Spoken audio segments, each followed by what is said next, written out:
Electricity has pumped the wells in the Manchester Water District since the 1940s, but to save energy and money, they're going solar. We have a term in the industry. We affectionately call it the solar coaster. For years it was like that. Kirk Hafner's South Sound Solar is doing the install, with state grants picking up half of the $80,000 installation.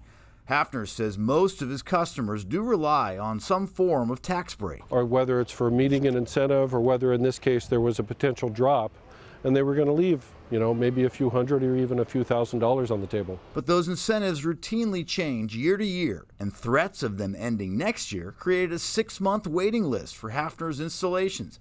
But the legislation out of Washington, D.C. could lock in tax breaks for almost 12 years. I'm surprised it took so long, to be honest. Yeah.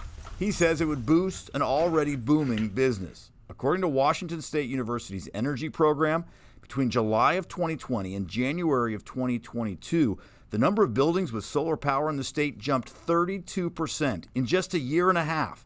And he expects more nonprofits to get solar panels, like Olympia's Hands-On Children's Museum. For the first time, federal grants would be made available to nonprofits.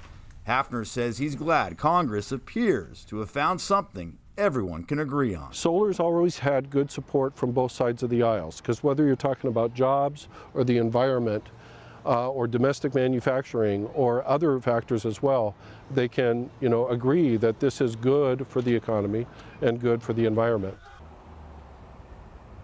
Hafner says this could bring some stability to that solar coaster industry of his, maybe enough to entice him to expand, get some new office space, and hire some new employees. Live in Olympia, Drew Mickelson, King 5 News.